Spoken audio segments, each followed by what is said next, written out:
In today's video, I'm going to teach you how to send large files in Zoho Mail. If your attachment is too big for a regular email, the simplest workaround is to send a secure link to the file. I'll walk you through composing your message in Zoho Mail and creating a shareable link from Google Drive so your recipient can download the file without issues. Start by opening your browser and going to mail.zoho.com. Sign in if prompted, and once you're in your inbox, look to the top left and click New Mail to start a fresh message. In the composer, add your recipient in the To field. If you need to keep others in the loop, enter their addresses in the CC field as well. Next, write a clear subject line so your recipient knows what to expect, like project files or video deliverables.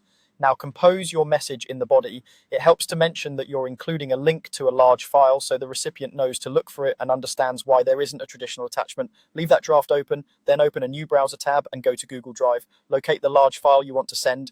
Click once to select it, then click the three dots, also known as More Actions. Choose Share. In the sharing window, look for General Access and change it to anyone with the link. This makes sure your recipient can open the file without requesting permission.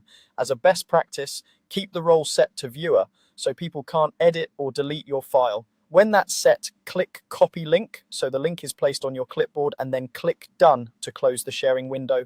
Go back to your Zoho Mail tab where your draft is waiting.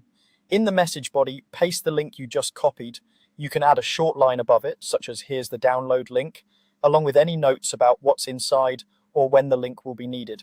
Give your message a quick review to confirm the To and CC fields are correct, the subject is clear, and the link is present and readable. If your recipient ever says they can't open the file, the most common fix is to revisit the sharing settings in Drive and make sure it says anyone with the link. When everything looks good, click Send. Your recipient will receive the email and can access the large file directly from the link, no oversized attachments required.